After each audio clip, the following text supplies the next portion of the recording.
أسعد الله مساءكم.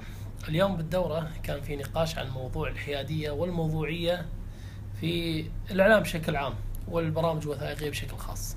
هذا الموضوع مثار جدل في المحافل الإعلامية، وعادة النقاشات والملخص النهائي اللي توصل لها هذه النقاشات أنه لا يوجد إعلام محايد ولا يوجد إعلام موضوعي. ممكن نفس اللقطة ونفس الصورة تستخدمها قناتين مختلفتين بالتوجه، وكل قناة تحطها بقالب تدلل على الرأي اللي هي تؤمن فيه. من إرشيف الحرب العالمية أمريكا صنعت أفلام تدلل على صحة وقوة موقفها إلى آخره، وبنفس هذه اللقطات نفس هذا الأرشيف روسيا صنعت العكس. كان يقال في السابق إذا تبي تفهم الأحداث انظر إلى الخبر مجرد. الآن اللقطة حتى لو تشوفها لا تصدقها، ممكن تكون خلاف الواقع. هذا التضليل الإعلامي اللي يصير ممكن يكون لأسباب سياسية أو اقتصادية أو لتمرير المشاريع، فدائما اللقطة اللي تشوفها لا تصدقها ولا تكذبها. مثال بسيط وسريع، بحط لك لقطة شوفها وشنو أول شيء يتبادر لذهنك؟ على العالم بكت تجي العالم شيله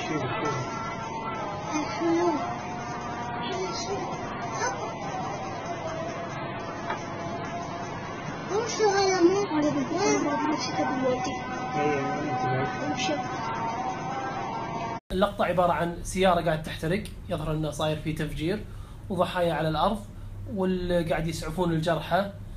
هذه اللقطة لو أحط لك إياه في سياق إخباري أن المنطقة الفلانية تعرضت لهجوم إرهابي، سيارة مفخخة وراح على ضحيتها 20 شخص، أكيد راح تصدق لأنها قاعد تطلع بقناة بالنسبة لك مصدر ثقة وتشوف الناس بين الضحايا والجرحى، لكن الحقيقة خلاف ذلك.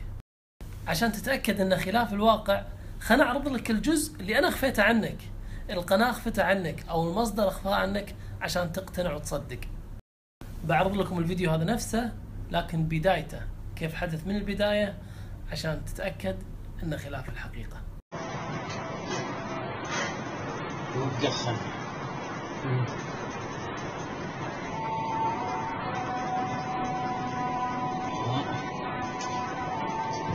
راح انتبه بعد الانفجار ما كحل.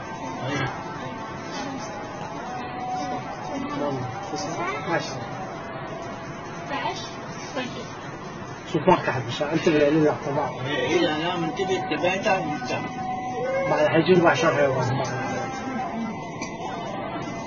14 حيجي بعد الثاني بضوح جوقر عمه وايد غولي. الآن لما كشفت لك الجزء اللي خفيته عنك اتضحت الصورة عندك أكثر. هناك لعبة تفجير وهمي وضحايا كومبارس، هذا كله بصوب.